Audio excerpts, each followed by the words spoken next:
चलिए विद्यार्थियों, आज हम लोग देखते हैं कि छंद क्या होता है और छंद कितने प्रकार का होता है। छंद का परिचय हम लोग जानते हैं। देखिए, ये जो छंद लिखा हुआ है, इस शब्द की उत्पत्ति अर्थात यह शब्द बना कैसे। तो संस्कृत में एक धातु है, धातुम अर्थात क्रिया, उस धातु का नाम है छद। और ये जो छद धातु होती है, यह आह्लाद वाले में होती। आह्लाद, आह्लाद का मतलब होता है खुशी, अर्थात ऐसी चीज जो आपको खुशी दे, प्रसन्नता प्रसन्नता दे। तो ये जो छंद है, ये आपको खुशी देता है। अर्थात कोई भी रचना यदि आपको गीत के माध्यम से गा करके सुनाई जाए तो आप प्रसन्न हो जाते हैं, मन बड़ा प्रसन्न हो जाता है, खुशी मिलती है। इसीलिए इसको छंद कहा गया है। आपकी परीक्षा में यह भी आ सकता है कि छंद शब्द का मूल रूप क्या है, तो आप क्या कहेंगे? छद कहेंगे। और एक बात यह भी याद रखिए कि एक पुस्तक है जिसका नाम है छंद शास्त्र। उसी छंद शास्त्र में सारे छंदों का वर्णन मिलता है। और यह छंद शास्त्र लिखा किसके द्वारा गया है? तो एक ऋषि हुए हैं जिनका नाम है पिंगल ऋषि।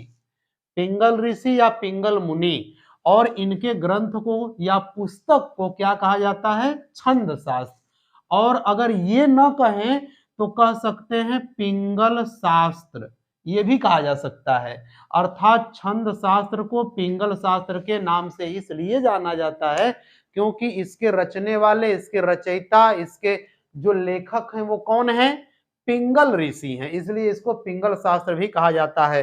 अब आपके परीक्षा में आ सकता है कि छंद शास्त्र के प्रणेता कौन है, रचयिता कौन है, तो आप क्या कहेंगे? पिंगल हैं। और यह भी पूछ सकता है कि पिंगल शास्त्र का और अन्य नाम क्या है, तो आप क्या कहेंगे? छंद शास्त्र। दोनों एक ही है, ठीक है। अब हम लोग चलते हैं छंद के ऊपर। आखिर छंद है क्या? तो यहां देखिए, छंद का मतलब होता है कि वर्णों या मात्राओं की ऐसी निश्चित संरचना, अर्थात ऐसी रचना जिसमें वर्णों की गिनती या मात्राओं की गिनती निश्चित हो, उसे हम क्या कहते हैं? छंद कहते हैं। और वह रचना कैसी होनी चाहिए? तो पद्यमय होनी चाहिए, पद्य के आधार पर, अर्थात जिसको हम लोग गा सकें। इस प्रकार छंद की परिभाषा क्या हो गई कि ऐसी पद्यमय रचना जिसमें वर्णों या मात्राओं की संख्या निश्चित हो, वो क्या कहलाएगा? छंद कहलाएगा, ठीक है। अब हम लोग देखते हैं कि छंद कितने प्रकार के होते हैं। तो यहां मैंने देखिए लिखा है, ये ऐसे ब्रैकेट में, ये ऐसे बना करके, इसमें है कि छंद के प्रकार, अर्थात कितने प्रकार के होते हैं? 4 प्रकार के होते हैं। पहला है वर्णिक, दूसरा है मात्रिक, तीसरा है वर्णिक वृत्त और चौथा है मुक्त छंद। अब आपकी परीक्षा में जितना आता है मैं आपको वो बताता हूं, वैसे छंद तो लाखों हैं, मैं केवल ये परिचय बता रहा हूं ताकि जो परीक्षा में आए तो इसको आप पूरा कर सकें। पूछ सकता है कि छंद कितने प्रकार के होते हैं, तो आप कहेंगे 4 प्रकार के छंद होते हैं, ठीक है। अब हम लोग देखते हैं कि छंद के अंग, छंद के अंग कितने होते हैं। तो छंद के अंग कितने होते हैं? 7। देखिए यहां मैंने लिखा है, पहला अंग क्या होता है? जिसे हम चरण, पाद, पद या पाद कहते हैं। चरण अर्थात पैर। तो छंद के पैर भी होते हैं, अर्थात जो रचना होती है ना, तो उसके पैर मान लिए जाते हैं, उन्हीं को चरण, पद या पाद, एक ही, ये सब एक ही चीजें हैं। कुल मिला के चरण, पद या पाद कौन होते हैं? तो किसी भी छंद का 1/4 भाग, अर्थात चौथाई अंश जो होगा वो क्या कहलाएगा? चरण कहलाएगा या पद कहलाएगा या पाद कहलाएगा। ध्यान दीजिए, अगर 2 लाइन का छंद है तो उस 2 लाइन का चौथाई भाग करेंगे तो क्या आएगा? आधा इधर, आधा इधर, आधा नीचे, आधा फिर इधर रहेगा। तो ये 4 भाग जब हो गया तो ये एक भाग क्या कहलाएगा? चरण कहलाएगा। अगर मान के चलिए वो छंद 4 लाइनों का है तो 1/4 में क्या होगा? एक एक लाइन हो जाएगी, तो इसलिए एक लाइन चरण कहलाएगी।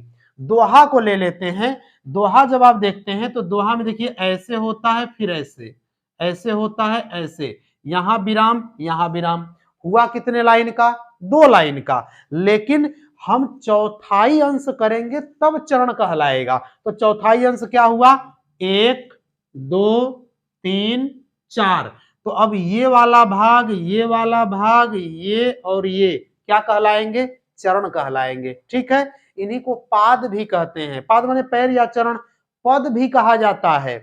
अच्छा, अगर मान के चलिए कि कोई छंद 4 लाइनों का है, तो जब ये 4 लाइन का है ही, तो इसका चौथाई भाग करेंगे तो 1 लाइन ये पूरा आ जाएगा। तो ये पूरी 1 लाइन क्या मानी जाएगी? चरण मानी जाएगी। ठीक है, तो ये हुआ चरण का परिचय। अब हम लोग चलते हैं वर्ण या मात्रा, अर्थात किसी भी छंद में वर्ण या मात्रा की जो संख्या है, गिनती है, उसको लेकर के जो संरचना होती है उसको कह दिया जाता है कि वर्ण या मात्रा का आधार। तो ये छंद के अंग हैं, अर्थात छंद में वर्णों या मात्राओं की संख्या कितनी होनी चाहिए ये बताना, ये अंग में आता है। तीसरा चलते हैं संख्या या क्रम, अर्थात इन वर्णों या मात्राओं की संख्या कितनी होगी और क्रम कैसे होगा, पहले लघु होगा कि गुरु होगा फिर लघु होगा, ये कहलाता है संख्या और क्रम। यति चलते हैं, चौथा अंग है। यति का मतलब छंद में होता है विराम। क्या कहते हैं? विराम। जहां कहीं भी छंद में विराम दिया हो या एक खड़ी पाई दी हो उसे हम यति कहते हैं। यति को आप विराम भी लिख सकते हैं, ये समझने के लिए है। छंद की भाषा में उसको यति कहा जाता है। अब चलते हैं गण पर। तो गण कितने होते हैं? ये तो अंग हैं, लेकिन इनमें भी गण कितने होते हैं? तो गण को मैं आपको एक तरफ बताऊंगा। गण होते हैं 8, यगण, मगण, नगण, भगण, तगण, सगण, ऐसे करके, वो मैं आपको बताऊंगा। आगे चलते हैं गति, अर्थात उसको पढ़ने का, बोलने का जो गति है, वेग है, उसको हम कहते हैं गति। किसी भी छंद को गाने, पढ़ने का, बोलने का जो वेग होगा उसे हम गति कहेंगे। अंत में चलते हैं तुक, अर्थात छंद के अंगों में जो सबसे अंतिम अंग है वो है तुक।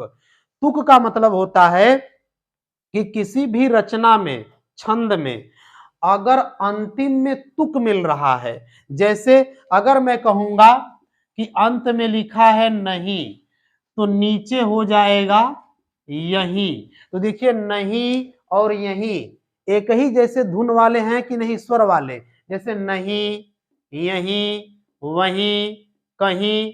तो अंत में जो रचना होती है, अंत में जो शब्द होता है उसे हम तुक कहते हैं, अर्थात एक ही जैसे जिनका उच्चारण हो वो तुक कहलाते हैं। इस प्रकार आप ये समझ गए होंगे कि छंद के 7 अंग होते हैं और वो 7 अंग ऐसे हैं। अब इसके बाद मैं आपको ये बताना चाहता हूं कि ये जो गण होते हैं ये कैसे हैं और इनका क्या काम है छंदों में। तो देख लीजिए, यहां मैंने लिखा है गण, यहां पे जो था 5वां अंग। गण में गण कितने होते हैं? 8। और इसको याद करने का एक सूत्र है, यमाता, राज, भान, सलगा, ऐसे करके याद कर सकते हैं कि यमाता, राज, भान, सलगा। अब इसको पढ़ने से पहले आपको छंद में मैं बता देता हूं कि लघु क्या होता है और गुरु क्या होता है। लघु मात्रा और गुरु मात्रा याद रखिए, जब भी अ, ई, उ, री या किसी अक्षर पर चंद्र बिंदी रहेगी तो वो सभी, ये सभी क्या माने जाएंगे? लघु माने जाएंगे। और इनका चिन्ह क्या रहेगा? एक खड़ी पाई। और कितनी मात्रा की गिनती की जाएगी? एक मात्रा की। याद रखिए, अ, ई, उ, री और चंद्रबिंदी, अगर ये जहां रहेंगे तो उनको हम लोग लघु कहेंगे और उसका चिन्ह एक खड़ी पाई होगा। और कितनी मात्रा की गिनती करेंगे? एक मात्रा की। अब चलते हैं नीचे, गुरु। गुरु माने होता है बड़ा। तो ये देखिए, गुरु का जो चिन्ह है वो एस टाइप का होता है, ऐसे। और इसमें 2 मात्रा की गिनती होती है। कौन कौन मात्राएं होनी चाहिए? आ, बड़ी ई, बड़ा उ, ए, ओ, औ, अंग, अह। अगर ये इतने कहीं रहेंगे, इनमें से कोई भी रहेगा तो आप उसको गुरु मानेंगे, उसके ऊपर ऐसा चिन्ह बनाएंगे। और अगर कहा जाएगा कि गिनती करो कितनी मात्रा है, तो एक गुरु में कितनी मात्राएं होती हैं? 2 मात्राएं। लघु में 1 मात्रा, गुरु में 2 मात्रा। गुरु कब माना जाएगा? जब ये स्वर आ जाएंगे ऐसे ऐसे कहीं किसी भी व्यंजन पर लगे हुए, या स्वयं आ जाएंगे तब भी। जहां ये सब लघु, जहां ये वाले आ जाएंगे गुरु माने जाएंगे। अब हम लोग चलते हैं गण पर। ये सब काम देगा आपको छंदों में, ये लघु और गुरु। देखिए, जो गण होते हैं ना, वो गण 3-3 मात्राओं का समूह होते हैं। कितनी मात्राओं का? 3 मात्राओं का। तो ध्यान दीजिए, 3 मात्रा लेना है तो 3 अक्षर लीजिए। यमाता शुरू कहां से हुआ है? य से। अब 3-3 लेना है तो य से शुरू हुआ तो इसको हम लोग जोड़ेंगे य गण। क्या जोड़ देंगे? य गण जोड़ देंगे। अब चलिए, दूसरा अक्षर क्या है? म, तो कह देंगे म गण। तीसरा क्या है? त, तो हो जाएगा त गण। चौथा क्या है? र, तो क्या हो गया? र गण। ज है तो ज गण। फिर उसके बाद भ है तो भ गण। न है तो न गण। और स है तो स गण। अब ध्यान दीजिए, अब आगे आप नहीं बढ़ेंगे, ये मैं बताऊंगा तो आपको पता चलेगा। गण होते हैं 8। जब गण 8 ही होते हैं ये वाले, तो गिनिए 1 2 3 4 5 6 7 और 8 हो गए। अब हम लोग देखते हैं कि आखिर इनमें कितनी कितनी मात्राएं होती हैं। तो ध्यान दीजिए, 3 को जोड़िए पहले, यमाता। तो देखिए य में क्या है? य, अ है ना, तो जब अ आ जाएगा तो क्या मानेंगे? लघु मानेंगे। तो य, तो यहां लिख दीजिए 1। फिर मा, आ गया तो क्या बनाएंगे? गुरु का चिन्ह ये वाला। फिर ता, तो ये भी आ गया तो क्या बनाएंगे? गुरु बनाएंगे। देखिए 3 ठो हो गया, और 3 का समूह ही गण कहलाएगा। तो 3 हो गया तो यगण में क्या क्या आएगा? यगण किसे कहेंगे? जब एक लघु हो और 2 गुरु हो तो वो क्या कहलाएंगे? यगण कहलाएंगे। अब देखिए, य को छोड़िए और एक अक्षर आगे बढ़िए। 3 लेना है मैंने बताया है, इधर एक छोड़ेंगे और एक उधर आगे बढ़ेंगे तो क्या हो गया? मा ता रा। सब पर मा ता रा, सब पर आ है, तो हम लोग सब पर जब आ है तो क्या बनाएंगे? गुरु गुरु गुरु। देखिए 3 हो गया। अब फिर एक अक्षर इधर से छोड़िए और एक अक्षर इधर आगे बढ़ जाइए ज तक। क्या हो गया? ता रा ज। देखिए ता में कौन सी मात्रा? आ, ता, तो क्या बनाएंगे? गुरु बना देंगे। रा, तो आ गया तो क्या बना देंगे? गुरु बना देंगे। ज, ज में अ आ रहा है तो क्या बनाएंगे? लघु बना देंगे। ठीक है, अब फिर आगे बढ़ते हैं हम लोग रगण वाले में। तो एक इधर से छोड़िए और एक इधर आगे बढ़ जाइए। ठीक है, तो हो गया रा ज भा। तो रा, आ की मात्रा तो क्या बनाएंगे? गुरु। ज, अ है तो क्या बनाएंगे? लघु। भा, आ गया तो क्या बनाएंगे? गुरु। ये आपका रगण समाप्त हुआ। अब चलते हैं जगण वाले पर। तो एक इधर छोड़ेंगे, एक आगे बढ़ेंगे, 3-3 लेना है। तो ज भा न, तो ज अ है तो क्या हो गया? 1। भा, आ हो गया तो क्या हो गया? गुरु। न, तो क्या हो गया? लघु, क्योंकि न अ आ रहा है। ठीक है, अब एक इधर से छोड़िए और एक इधर आगे बढ़िए, 3-3 लेना है। तो हो गया भा न स, तो भा आ है तो क्या लिखेंगे? गुरु। फिर न अ है तो लघु, स, तो लघु। 3 हो गया। एक और छोड़ देते हैं, एक आगे बढ़ते हैं। तो क्या? न स ल, अर्थात सब अ है। न स ल सब हैं, तो हम लोग क्या बना देंगे? 3 ठो लघु ही बना देंगे। अब फिर न को छोड़िए, एक आगे लीजिए। तो क्या हो गया, स ल गा, 3 ठो हो गया ना। तो स में क्या बनाएंगे आप, लघु, क्योंकि स अ आ रहा है, ल अ आ रहा है तो लघु बना देंगे। गा आ गया तो क्या बना देंगे, गुरु बना देंगे। अब अगर आप इसको छोड़ते हैं तो आगे लेने के लिए 3 है ही नहीं, इसीलिए जब 3 अक्षर नहीं है तो ये गण नहीं बनेगा, यहीं तक क्या हो जाएगा, रुक जाएगा। इस प्रकार से गण कितने हो गए, 8 हो गए। और आपको हमेशा याद रखना है कि यगण में ये होता है, मगण में ये होता है। अगर ये आप नहीं कर पाते हैं तो कोई बात नहीं, इस सूत्र को याद कर लीजिए। कैसे, यमाता राजभान सलगा, ऐसे यमाता राजभान सलगा, ऐसे याद कर लेंगे और ये आपका कंप्लीट हो जाएगा। अब हम लोग देखते हैं कि आपकी परीक्षा में पूछ सकता है कि ये क्या है, गण कितने होते हैं, 8 होते हैं। छंद के अंग कितने होते हैं, 7 होते हैं। छंद कितने प्रकार के होते हैं, 4 प्रकार के होते हैं। अब आपके परीक्षा में और क्या पूछ सकता है, ध्यान दीजिएगा। जैसे वो कोई एक रचना दे देगा, कोई छंद की रचना उदाहरण दे देगा और कहेगा कि बताइए इसमें कौन सा छंद है। तो इसके लिए आपको क्या करना पड़ेगा, छंदों का नाम याद करना पड़ेगा और छंदों का नाम याद करने के बाद ये भी याद करना पड़ेगा कि किस छंद में कितने वर्ण या कितनी मात्राएं होती हैं।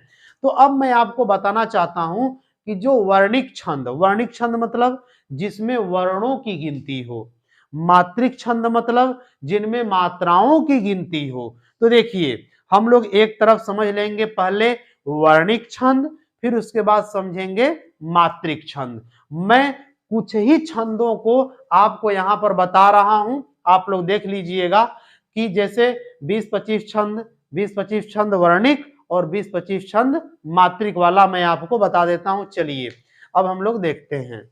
सबसे पहले हम लोग देखते हैं वर्णिक छंद। वर्णिक छंदों में कुछ छंदों का मैं आपको नाम भी बता रहा हूं और देखिए इधर मैं लिख भी दिया और मैं आपको दे भी दिया हूं कि वो आप याद कर सकते हैं कि वर्णिक छंद में कौन कौन छंद होते हैं। कुछ ही छंद हैं, वैसे छंद तो लाखों होते हैं, लेकिन कुछ छंदों को मैं आपको बता देता हूं जो मुझे ये लगता है कि परीक्षा में आ सकते हैं। ठीक है, तो चलिए जैसे देखिए पहले दिया है सवैया छंद। जो सवैया छंद होता है उसमें 22 से 26 वर्ण होते हैं। फिर उसके बाद प्रमाणिका छंद नीचे देखिए लिखा हुआ है, तो प्रमाणिका में कितने, 8 वर्ण होते हैं। भुजंगी में 11 वर्ण होते हैं। इंद्रवज्रा में 11 वर्ण होते हैं। वंशस्थ में 12 वर्ण होते हैं। द्रुत विलंबित में 12 वर्ण होते हैं। वसंत तिलका में, ये सब देखिए ये सब मुख्य मुख्य हैं। वसंत तिलका में 14 वर्ण होते हैं। चंचला छंद में 16 वर्ण होते हैं। शिखरणी में 17 वर्ण होते हैं। याद रखिएगा कि शिखरणी में 17 वर्ण होते हैं। वर्ण माने अक्षर, मात्राओं की गिनती वाला हम नहीं बता रहे हैं, हम अभी वर्णिक छंदों पे चल रहे हैं जिसमें वर्णों की गिनती होती है। ठीक है, आगे देखिए सरगधरा छंद। सरगधरा में 21 वर्ण होते हैं। रूप घनाक्षरी, रूप घनाक्षरी में 32 वर्ण होते हैं। कवित्त या मनहरण छंद एक ही है, तो इसमें 31 से लेकर 33 वर्ण तक हो सकते हैं। अब उधर देखिए लिखा है मालिनी छंद, तो मालिनी छंद में 15 वर्ण। स्वागता में 11 वर्ण। शालिनी में 11 वर्ण। दोधक में 11 वर्ण। भुजंग प्रयात में 12 वर्ण। तोटक में 12 वर्ण। पंचचामर छंद, पंचचामर में 16 वर्ण। मंदाक्रांता में 17 वर्ण। शार्दूल विक्रीडित में 19 वर्ण। याद रखिएगा ये कुछ कुछ छंद हैं जो मुख्य हैं। घनाक्षरी में 31 वर्ण और देव घनाक्षरी में 33 वर्ण हैं। ठीक है, इस प्रकार ये जो हैं आपके, ये कौन कौन से हैं, ये वर्णिक छंद के हो गए। अब मैं आपको बता देता हूं मात्रिक छंद वाला, देखते हैं हम लोग कि मात्रिक छंद में कौन कौन से हैं। तो देखिए मात्रिक छंद में चलते हैं जिसमें मात्राओं की गिनती होती है। ठीक है, तो देखिए सममात्रिक छंदों में कौन कौन आते हैं? अहीर छंद, तो अहीर में 11 मात्राएं होती हैं। मानव छंद, क्या गजब का नाम है, तो मानव छंद में 14 मात्रा। पद्धरि या पद्धटिका, इसमें 16 मात्राएं। पीयूष वर्ष में 19 मात्रा। राधिका में 22 मात्रा। दिक्पाल छंद मुख्य है, देखिए दिक्पाल छंद में 24 मात्रा। गीतिका यह भी मुख्य है, 26 मात्रा। सार छंद, सार छंद में 28 मात्रा। और तांटक, तांटक में 30 मात्रा है। तोमर छंद, तोमर में 12। अरिल्ल, अरिल्ल में 16 मात्रा। चौपाई में 16 मात्रा। सुमेरु छंद में 19 मात्रा। रोला में 24 मात्रा। रूपमाला में 24 मात्रा। सरसी में 27 मात्रा। हरिगीतिका में 28 मात्रा। वीर या आल्हा में 31 मात्रा होती है। वीर छंद को ही आल्हा छंद भी कहा जाता है और इसमें 31 मात्रा होती है। ये तो हुए सममात्रिक छंद। अब हम लोग देखते हैं अर्ध सममात्रिक छंद में कौन कौन आते हैं।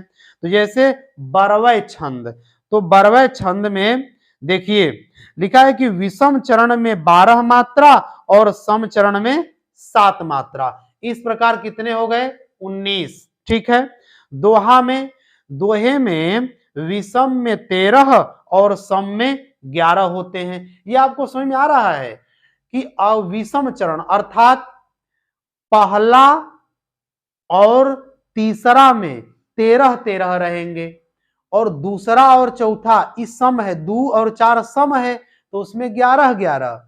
और पहला और तीसरा विषम है तो इसमें 13-13। ये दोहा का मैं बता रहा हूं, ये ऐसा इसीलिए लिखा गया है। सम और विषम का यही मतलब होता है कि सम अर्थात चरण दूसरा चौथा, विषम मतलब पहला और तीसरा चरण। ठीक है, आगे चलते हैं। सोरठा छंद, तो सोरठा छंद में क्या है? दोहा का बिल्कुल उल्टा, पहला तीसरा दोहे में 13-13 और दूसरा चौथा 11-11। तो सोरठा में क्या होगा? पहला और तीसरा 11-11 और दूसरा और चौथा 13-13 होगा। ठीक है, और उसके बाद दिया है उल्लाला छंद।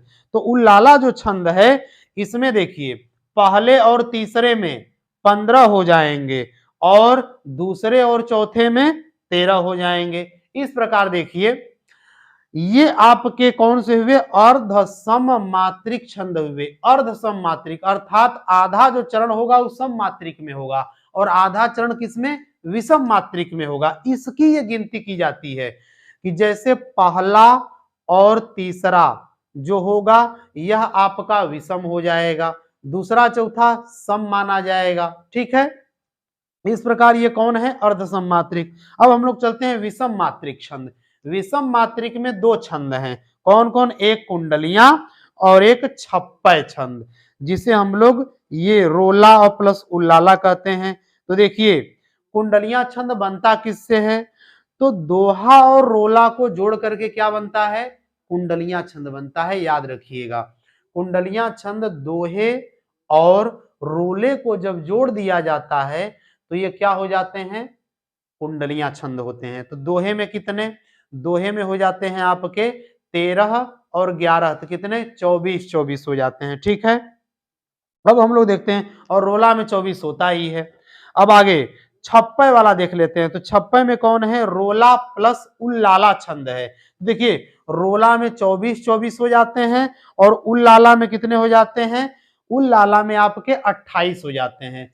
तो छप्पय में पहले तो 24 होंगे, फिर उसके बाद 28 हो जाएंगे। ठीक है, इस प्रकार ये आपका था जो मुख्य मुख्य छंद है वो मैंने आपको बता दिए, आप उन पर ध्यान दे लेंगे।